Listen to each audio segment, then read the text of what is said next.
Look छिप कर पाप कर्म करते हुए भयभीत और आशंका ग्रसित अनैतिक समागम व्यभिचार के फल स्वरूप जन्मे बालक अपना दोष दुर्गुण साथ लाते हैं। इसी प्रकार उस समय दोनों की मनोभूमि यदि आदर्शवादी मान्यताओं से भरी हुई हो तो मदालसा, अर्जुन आदि की तरह मन चाहे स्तर के बालक उत्पन्न किए जा सकते हैं। गर्भाधान संस्कार का प्रयोजन यही है। वस्तुतः वह प्रजनन विज्ञान का आध्यात्मिक एवं सामाजिक स्थिति का मार्गदर्शन कराने वाला प्रशिक्षण ही था। आज संस्कारों का जबकि एक प्रकार से लोप ही हो गया है, गर्भाधान का प्रचलन कठिन पड़ता है। इसलिए उसे आज व्यावहारिक न देखकर उस पर विशेष जोर नहीं दिया गया है। फिर भी उसकी मूल भावना यथावत है। संतान उत्पादन से पूर्व उपर्युक्त तथ्यों पर पूरा ध्यान दिया जाना चाहिए और जो भी लग्न किए हुए नवदंपति हैं और भविष्य में अच्छे बालक, संस्कारी बालक की इच्छा रखते हैं तो उनके लिए यह ठीक रहेगा कि वो सद्भावना से ये अश्वमेघ यज्ञ में यजमान होके बैठें और मन ही मन अपने संकल्प याद करें और अपने भविष्य के बालक राम कृष्ण जैसे सुसंस्कारी और महान होंगे, ऐसा सोचकर यह समग्र यज्ञ प्रक्रिया में जितना हो सके उतना समय इस वातावरण में रहें। तो इसके बाद मूल बात पर आते हैं, जो कि हमारे पुंसवनन संस्कार वहां संपन्न किए जाएंगे। इस संस्कार का प्रयोजन गर्भ सुनिश्चित हो जाने पर 3 माह पूरे हो जाने तक पुंसवनन संस्कार कर देना चाहिए। विलंब से भी किया तो दोष नहीं, किंतु समय पर कर देने का लाभ विशेष होता है। तीसरे माह से गर्भ में आकार और संस्कार दोनों अपना स्वरूप पकड़ने लगते हैं, अस्तु उनके लिए आध्यात्मिक उपचार समय पर ही कर दिया जाना चाहिए। आइए देखते हैं कि इस संस्कार में किन प्रयोजनों को ध्यान में रखना अति आवश्यक है। गर्भ का महत्व समझें। वह विकासशील शिशु माता पिता, कुल परिवार तथा समाज के लिए विडंबना न बने, सौभाग्य और गौरव का कारण बने। गर्भस्थ शिशु के शारीरिक, बौद्धिक तथा भावनात्मक विकास के लिए क्या किया जाना चाहिए, इन बातों को समझाया जाए। गर्भिणी के लिए अनुकूल वातावरण, खान पान, आचार विचार आदि का निर्धारण किया जाए। गर्भ के माध्यम से अवतरित होने वाले जीव के पहले वाले कुसंस्कारों के निवारण तथा सुसंस्कारों के विकास के लिए नए सुसंस्कारों की स्थापना के लिए अपने संकल्प, पुरुषार्थ एवं देव अनुग्रह के संयोग का प्रयास किया जाए। तो ये थे इस संस्कार के विचार, प्रयोजन और प्रेरणाएं। इस संस्कार में जो महत्व के कर्मकांड किए जाएंगे वो भी जरा देख ले। उसमें यज्ञ की समग्र प्रक्रिया तो होगी ही, लेकिन जो विशेष कर्मकांड होंगे उसमें एक होगा औषधि अवघ्राण, यानी कि उसमें वट वृक्ष, गिलोय और पीपल, इन 3 वृक्षों के जूस को निकाला जाएगा थोड़ा सा, और उसे गर्भिणी को मंत्र उच्चारण के साथ सूंघना होगा, प्राणायाम जैसा करना होगा और बाद में उसको पीना होगा। इस समग्र प्रक्रिया दरमियान यह सोचा जाएगा कि माता प्रकृति से मिली हुई औषधि, अन्न के अंदर रहे देवत्व के संस्कार और प्राण शक्ति, जीवनी शक्ति, यह सब श्वसन के द्वारा गर्भ को पहुंचाया जा रहा है और मुंह से और सूंघने से, प्राणायाम की प्रक्रिया से, इन दोनों तरीकों से इस प्राण शक्ति वगैरह को अपने गर्भ तक माता पहुंचाती है। इसके बाद जो प्रक्रिया आएगी, उस प्रक्रिया में गर्भ पूजन किया जाएगा। उसका शिक्षण एवं प्रेरणा गर्भ कौतुक नहीं, एक बहुत बड़ी जिम्मेदारी है। उसे समझा जाए और उस जिम्मेदारी को उठाने की तैयारी मानसिक तथा व्यावहारिक क्षेत्र में की जाए। गर्भ के माध्यम से जो जीव प्रकट होना चाहता है, उसे ईश्वर का प्रतिनिधि मानकर उसके लिए समुचित व्यवस्था बनाकर उसके स्वागत की तैयारी करनी चाहिए। गर्भ पूज्य है।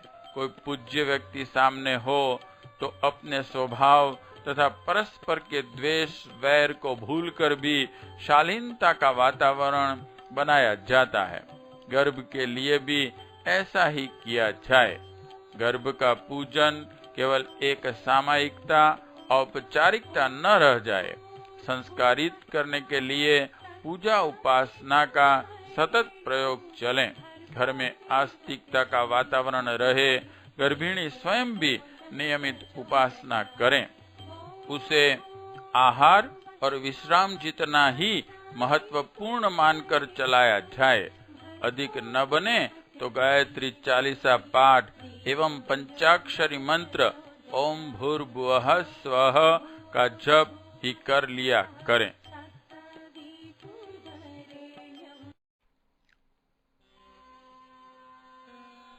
इस गर्भ पूजन की समग्र प्रक्रिया में गर्भिणी के घर परिवार के सभी वयस्क परिजनों के हाथ में अक्षत, पुष्प आदि दिए जाएंगे और मंत्र बोला जाएगा और उसे अभिमंत्रित किए जाएंगे और मंत्र समाप्ति पर एक तस्तरी में एकत्रित करके माता को दिए जाएंगे।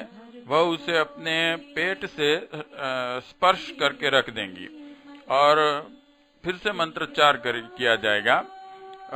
इसके पीछे ये भावना है कि गर्भस्थ शिशु को सद्भाव और देव अनुग्रह का लाभ देने के लिए ये पूजन किया जा रहा है। फिर इसके बाद की जो प्रक्रिया आएगी उसमें आश्वासना कहते हैं उसे, जिसमें सब माता के जो पति हैं, उनके जो सहयोगी मित्र हैं, ये सभी एक साथ में उसकी ओर दाहिना हाथ ऊंचा करके जैसे आशीर्वाद देते हैं ऐसे रखते हैं और मंत्रोच्चार किया जाता है।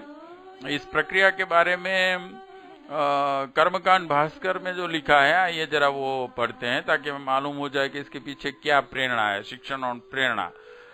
गर्भ के माध्यम से प्रकट होने वाले जीव को अपेक्षा होती है कि उसे विकास के लिए सही वातावरण मिलेगा। जिस सत्ता ने गर्भ प्रदान किया है वह भी उस उत्तरदायित्व को पूरा होते देखना चाहती है। दोनों को आश्वस्त किया जाना चाहिए कि उन्हें निराश नहीं होना पड़ेगा। पहला आश्वासन गर्भिणी को दे, वह अपने कर्तव्य का ध्यान रखें, आहार विहार चिंतन सही रखें, दूसरों के व्यवहार और वातावरण की शिकायत करने में समय और शक्ति न गंवाकर धैर्यपूर्वक गर्भ को श्रेष्ठ संस्कार देने का प्रयास करें। प्रसन्न रहे, ईर्ष्या, द्वेष, क्रोध आदि मनोविकारों से बचती रहें और धैर्यपूर्वक उज्जवल भविष्य की कामना करे। दूसरा आश्वासन उसके पति और परिजनों की ओर से होता है। गर्भिणी माता अपने शरीर तथा रक्त मांस से बालक का शरीर बनाती है। अपना रक्त सफेद दूध के रूप में निकाल कर बच्चे को पोषण करती है। उसके मल मूत्र, स्नान, वस्त्र तथा दिनचर्या की हर घड़ी साज संभाल रखती हैं। इतना भार तथा त्याग कुछ कम नहीं। माता इतना करके भी अपने हिस्से की जिम्मेदारी का बहुत बड़ा भाग पूरा कर लेती है। अब शिशु को सुसंस्कारी बनाने की उपयुक्त परिस्थितियां उत्पन्न करना पिता का काम रह जाता है। उसे पूरा करने के लिए उतना ही त्याग करना, उतना ही कष्ट सहन करना और उतना ही ध्यान रखना पिता का और परिजनों का कर्तव्य है। सब मिलकर प्रयास करें कि गर्भ पर अभाव और कुसंस्कारों की छाया न पड़ने पाएगी। गर्भिणी गलत आकांक्षाएं पास न आने दे। परिजन उसकी उचित आकांक्षाएं जाने और पूरी करे। क्या खाना चाहती है यही पूछना पर्याप्त नहीं, कैसा व्यवहार चाहती है यह भी पूछा जाए, समझा जाए और पूरा किया जाए। तो ये प्रक्रिया आश्वासना की हुई। उसके बाद आएगी विशेष आहुति, जो कि यज्ञ में हर एक संस्कार के अनुरूप उसकी एक विशेष मंत्र से आहुतियां दी जाती है, जिन्होंने भी जो संस्कार किए होते हैं। और फिर उसके बाद की प्रक्रिया है चरुदान। इसमें यज्ञ से बची खीर गर्भिणी को सेवन के लिए दी जाती है। यज्ञ से संस्कारित अन्न ही मन में देवत्व की वृत्तियां पैदा करता है। स्वार्थ वृत्ति से स्वाद को लक्ष्य करके तैयार किया गया भोजन अकल्याणकारी होता है। आहार प्रभु का प्रसाद बनाकर लिया जाए, बिना भोग लगाए न खाना संयम की वृत्ति पैदा करना है, पुष्ट करना है। नित्य का आहार भी यज्ञीय संस्कार युक्त हो, इसके लिए घर में बलिवैश्य परंपरा डाली जानी चाहिए। गर्भिणी विशेष रूप से नित्य बलिवैश्य करके यज्ञ का प्रसाद बनाकर ही भोजन ले।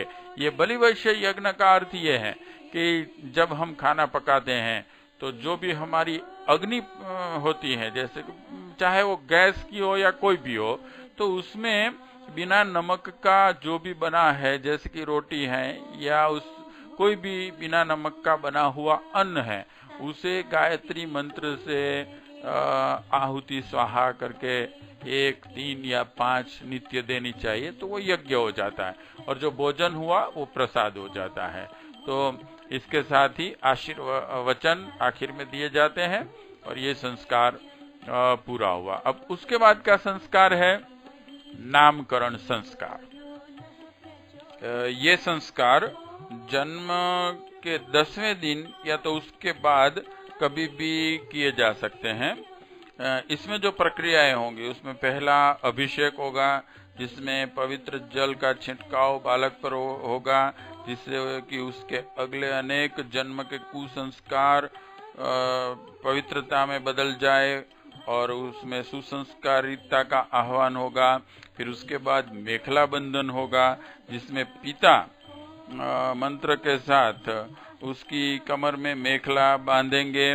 फिर उसके बाद मधुप्राशन, जिसमें उसको बालक को सोने के निर्धारित उपकरण से शहद चटाया जाता है। फिर उसके बाद सूर्य नमस्कार, जिसमें सूर्य का दर्शन करवाया जाता है। फिर भूमि पूजन या भूमि स्पर्श की प्रक्रिया में बालक को एकदम नीचे धरती माता पर रख दिया जाता है और उसके बाद नाम घोषणा होती है।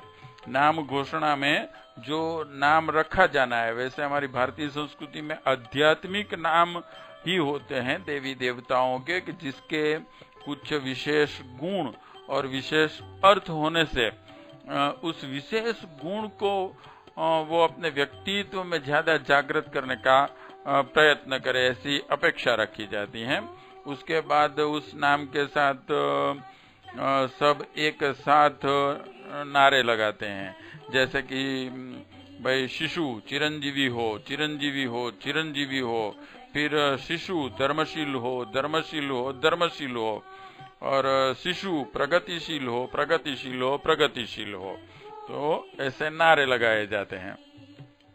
और फिर परस्पर परिवर्तन की प्रक्रिया में प्रत्येक आए हुए कुटुंबी और परिजन अपनी अपनी गोद में बालक को लेते जाते हैं और दूसरे को देते हैं, ताकि सभी का प्रेम उसे मिलेगा, ये महसूस हो। और फिर लोक दर्शन, कोई एक परिजन उस बच्चे को लेके मंडप या उससे घर के बाहर जाके उसे पूरा विश्व दिखाते हैं कि भाई जहां आप आए हैं, जिस लोक में आप आए हैं, आज से आपकी शुरुआत हुई है भविष्य का आपका जीवन जीने के लिए। फिर विशेष आहुति होती है। और फिर बाल प्रबोधन, जिसमें आचार्य अपनी गोद में लेके मंत्रोच्चार करते हैं और उसे ये कहते हैं कि मानव जन्म मिला है, उसे यथा योग्य और आदर्शमय जीवन जी के पूरा किया जाए, जिसका विशेष मंत्र है ओम शुद्धोसी बुद्धोसी निरंजनोसी संसार माया परिवर्जितोसी। और फिर आखिर में आशीर्वचन, और इसके साथ ये संस्कार पूर्ण होते हैं।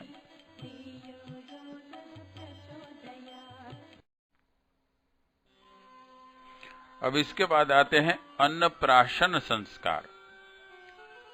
इसका प्रयोजन देखते हैं।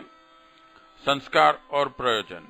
बालक को जब पेय पदार्थ, दूध आदि के अतिरिक्त अन्न देना प्रारंभ किया जाता है तो वह शुभारंभ यज्ञीय वातावरण युक्त धर्मानुष्ठान के रूप में होता है। इसी प्रक्रिया को अन्नप्राशन संस्कार कहा जाता है। बालक के दांत निकल आने पर उसे पेय के अतिरिक्त खाद्य दिए जाने की पात्रता का संकेत है।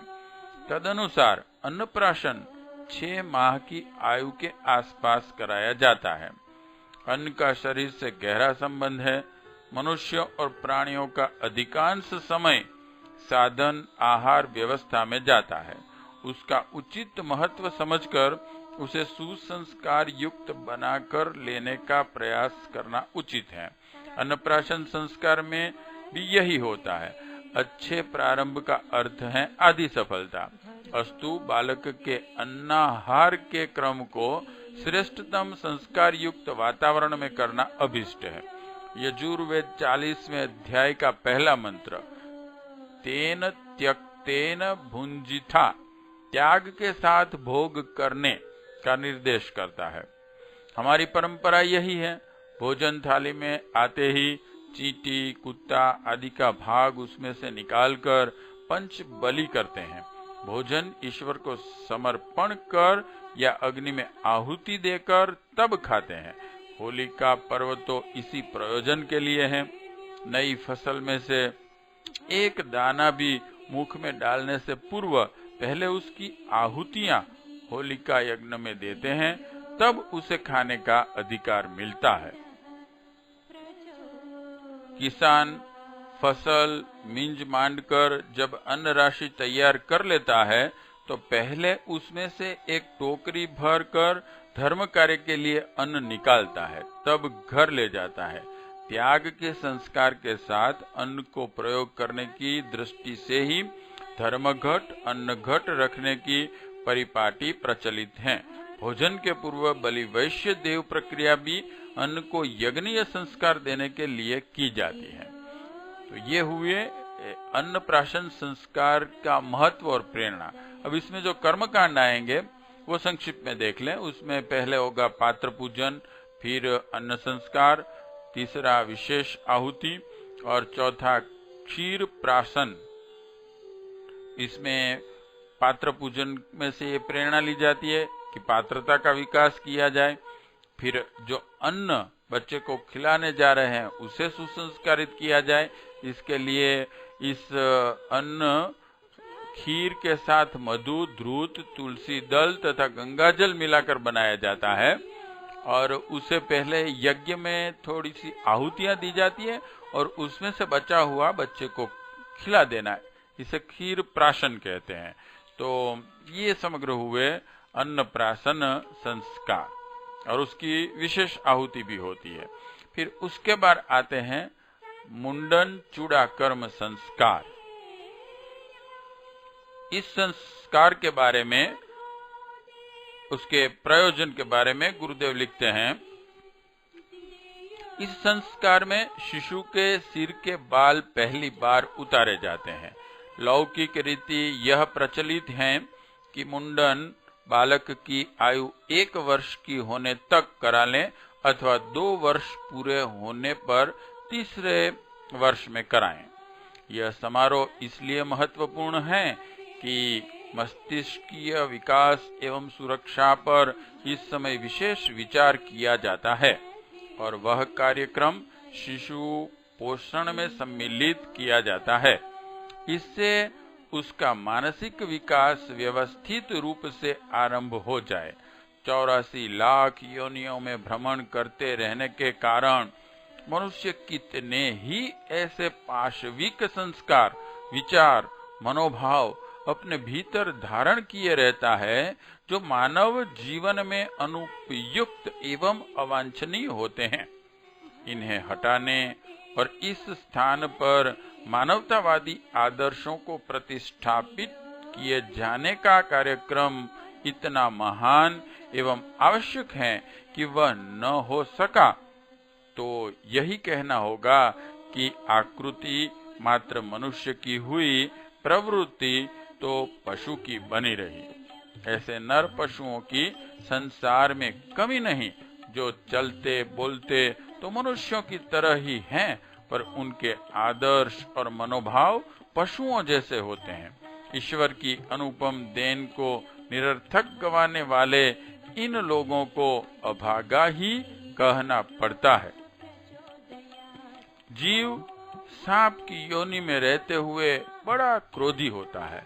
अपने बिल के आसपास किसी को भी निकलते देख लें तो उस पर बड़ा क्रुद्ध होकर प्राण हरण करने वाला आक्रमण करने से नहीं चूकता। कितने ही मनुष्य उन क्रूर संस्कारों को धारण किए रहते हैं और छोटा सा कारण होने पर भी इतने क्रुद्ध कुपित होते हैं कि इस आवेश में सामने वाले का प्राण हरण कर लेना भी उनके लिए कठिन नहीं रहता। जिन जीवों को शूकर की योनि के अभ्यास बने हुए हैं वे अभक्ष्य खाने में कोई संकोच नहीं करते। मल, मूत्र, रक्त, मांस कुछ भी वे रुचि पूर्वक खा सकते हैं, वरन फल, मेवा, दूध, घी जैसे सात्विक पदार्थों की उपेक्षा करते हुए ये उन अभक्ष्यों में ही अधिक रुचि एवं तृप्ति का अनुभव करते हैं। कुत्ते की तरह दुम हिलाने वाले, लकड़बग्धे की तरह निष्ठुर, लोमड़ी की तरह चंचल, झोंक की तरह रक्त पिपासु, कौवे की तरह चालाक, मधुमक्खियों की तरह जमाखोर, बिच्छू की तरह दुष्ट, छिपकली की तरह खिनौने कितने ही मनुष्य होते हैं। किसी का भी खेत चरने में संकोच न हो ऐसे सांड कम नहीं। जिन्होंने कामुकता की उफान में लज्जा और मर्यादा को तिलांजलि दे दी ऐसे श्वान प्रकृति के नर पशुओं की कमी नहीं। दूसरों के घोंसले में अपने अंडे पालने के लिए रख जाने वाली हरामखोर कोयलें कम नहीं। जो आराम तलबी के लिए अपने शिशु पोषण जैसे महत्वपूर्ण कर्तव्यों को भुलाते हुए दूसरों का मनोरंजन करने के लिए फूलवाड़ी डालियों पर गाती नाचती फिरती हैं। ऐसे लोभी भंवरे जो फूल के मुरझाते ही बेवफाई के साथ मुंह मोड़ लेते हैं, मनुष्य समाज में कम नहीं है। शुतुरमुर्ग की तरह अदूरदर्शी, भैंसे की तरह आलसी, खटमल और मच्छरों की तरह पर पीड़क, मकड़ी और मक्खियों की तरह निरर्थक मनुष्यों की यहाँ कुछ कमी नहीं।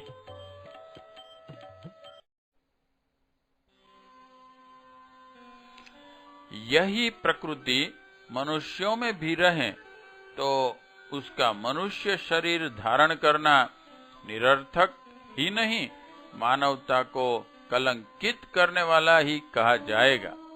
समझदार व्यक्तियों का सदा यह प्रयत्न रहता है कि उनके द्वारा पाली पोसी गई संतान ऐसी न हो।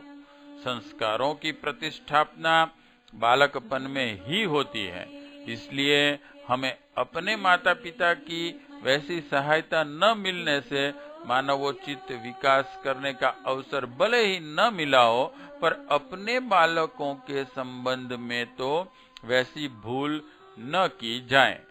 उन्हें तो सुसंस्कारी बनाया ही जाए। चूड़ा कर्म मुंडन संस्कार के माध्यम से किसी बालक के संबंध में उसके संबंधी परिजन शुभ चिंतक यही योजना बनाएं कि उसे पाशविक संस्कारों से मुक्त एवं मानवीय आदर्शवादिता से ओतप्रोत किस प्रकार बनाया जाए। यह हुई मुंडन संस्कार की प्रेरणाएं और आदर्श। अब देखते हैं उसके कर्मकांड क्या है। उसमें पहला आता है मस्तक लेपन, जिसमें बालक के बालों को गौ के दूध, दही, घी में जल मिलाकर भिगोया जाता है। गौ माता कल्याणकारक, परोपकारी, सरल, सौम्य प्रकृति की होती है। इसके शरीर से निकले हुए गोरस भी इसी प्रकृति के होते हैं। इस पदार्थों में वे सब गुण रहते हैं जो गौ माता में विद्यमान है। इससे मस्तक का लेपन, बालों को भिगोना इस बात का प्रतीक है कि हमारी विचारणा, मानसिक प्रवृत्ति गौ माता जैसी, गोरस जैसी स्निग्ध, सौम्य होनी चाहिए। द्रुत को स्नेह कहते हैं। स्नेह का दूसरा नाम प्रेम भी है। दूध, दही, घी तीनों ही स्नेह सिक्त हैं। इसके सिरस्थ रोमकूपों को भिगाया जाना इस बात का निर्देश करता है कि हम जो कुछ सोचे विचारे उसके पीछे प्रेम भावना का समुचित पुट होना चाहिए। मस्तक लेपन के बाद त्रिशिखा बंधन आता है, जिसमें मस्तक के 3 केंद्रों पे रहे कुछ बालों को बांधा जाता है। वो 3 केंद्र जो हैं वो एक है निर्माण परक केंद्र, जो काया में चलने वाली निर्माण प्रक्रिया का नियंत्रण संचालन करते हैं। दूसरा है पोषण परक केंद्र, जो काया संस्थान में चलने वाली पुष्टि, पोषण, स्वास्थ्य, आरोग्य संबंधी प्रक्रियाओं के लिए उत्तरदायी है। और तीसरा है नियंत्रण परक केंद्र, जो विकारों के निष्कासन, परिवर्तन और विकास क्रम का नियंत्रण करते हैं। ये तीनों केंद्र के ऊपर, जिसे कि ब्रह्मा, विष्णु और रुद्र की देव शक्ति माना जाता है, और जो 3 बंधन होते हैं मनुष्य को जिससे मुक्त होना है, इसे कहते हैं हमारी भारतीय संस्कृति में लोभ, मोह और अहंकार, जिससे कि वासना, ऐषणा और तृष्णा, ये 3 महादुर्गुण मनुष्य में आते हैं, जिसे राक्षस बना के रामायण में दिखाया गया। रावण, मेघनाद और कुंभकर्ण कि ये 3 दुर्गुण क्या है। 3 बंधन से बंधा हुआ व्यक्ति, अगर उसने ब्रह्मा, विष्णु, महेश के ये 3 रचनात्मक गुणों का विकास नहीं किया तो इन बंधनों में बंधा रहेगा। तो ये त्रिशिखा बंधन में ये 3 बंधन करके ये प्रेरणा दी जाती है। फिर छुरा पूजन आता है, जिससे कि वो बाल काटने हैं। और उसके बाद त्रिशिखा कर्तन, पहला वो जो 3 शिखाएं थी उसको एक के बाद एक मंत्रोच्चार करके काटा जाता है। और फिर उसके बाद नवीन वस्त्र पूजन, जो कि संपूर्ण मुंडन के बाद जो नए वस्त्र पहनाए जाएंगे बच्चे को, और फिर उसकी विशेष आहुति, फिर मुंडन कृत्य कराया जाता है। इसके लिए माता, बच्चे सभी को यज्ञ मंडप से योग्य जगह पे लाके वो प्रक्रिया की जाती है। फिर शिखा पूजन आता है। वास्तव में मुंडन संस्कार शिखा स्थापन संस्कार है, उस दिन से बच्चा शिखा रखता है। हमारी भारतीय संस्कृति के जो शरीर के ऊपर रखे हुए कुछ चिन्ह है, उसकी बहुत बड़ी प्रेरणा और वैज्ञानिकता होती है, जिसमें यज्ञोपवीत पहनना, शिखा रखना, तिलक करना, ये सब है। तो इसे ये शिखा जो स्थापित की गई, ये उसके संस्कार है, उसका पूजन किया जाता है। और फिर मस्तिष्क लेखन, उस यज्ञ में जो आचार्य होंगे, या तो गुरु या जो अच्छे आदमी जो वहाँ के बुजुर्ग होंगे, उनके हाथों से मस्तक पर लेखन किया जाता है, स्वस्तिक या ओम का। तो ये सब प्रक्रिया हुई मुंडन संस्कार की। अब इसके बाद आता है विद्यारंभ संस्कार।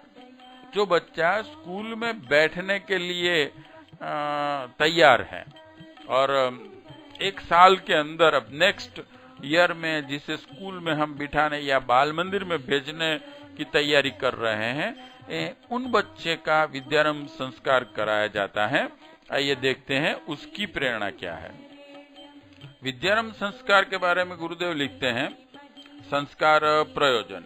प्रत्येक अभिभावक का यह परम पुनीत धर्म कर्तव्य है कि बालक को जन्म देने के साथ साथ आई हुई जिम्मेदारियों में से भोजन, वस्त्र आदि की शारीरिक आवश्यकताओं की पूर्ति होने पर उसकी शिक्षा दीक्षा का प्रबंध करे। जिस प्रकार कोई माता पिता जन्म देने के बाद उसके लालन पोषण की जिम्मेदारी से इंकार कर उसे कहीं जाड़ी आदि में फेंक दे तो वे अपराधी माने जाएंगे, ठीक उसी प्रकार जो लोग बच्चे को शिक्षा दीक्षा का प्रबंध न करके उन्हें मानसिक विकास एवं मानव जाति की संग्रहित ज्ञान संपत्ति का साझेदार बनने से वंचित रखते हैं, वे भी इसी श्रेणी के अपराधी हैं, जैसे कि बच्चों को भूखा मार डालने वाले। इस पाप एवं अपराध से मुक्ति पाने के लिए हर अभिभावक को अपने हर बच्चे की शिक्षा का, चाहे वह लड़की हो या लड़का, अपनी सामर्थ्यानुसार पूरा प्रबंध करना होता है। इस धर्म कर्तव्य की पूर्ति का, अनुशासन का पालन करते हुए उसे अपने उत्तरदायित्व को निभाने की घोषणा के रूप में बालक का विद्यारंभ संस्कार करना पड़ता है। देवताओं की साक्षी में समाज को यह बताना पड़ता है कि मैं अपने परम पवित्र कर्तव्य को भूला नहीं हूँ, वरन उसकी पूर्ति के लिए समुचित उत्साह के साथ कटिबद्ध हो रहा हूँ। ऐसा ही प्रत्येक मनुष्य को करना चाहिए। किसी को भी अपनी संतान को विद्या से वंचित नहीं रहने देना चाहिए। विद्यारंभ संस्कार द्वारा बालक बालिका में उन मूल संस्कारों की स्थापना का प्रयास किया जाता है, जिनके आधार पर उसकी शिक्षा मात्र ज्ञान न रहकर जीवन निर्माण करने वाली हितकारी विद्या के रूप में विकसित हो सके। समारोह द्वारा बालक के मन में ज्ञान प्राप्ति के लिए उत्साह पैदा किया जाता है।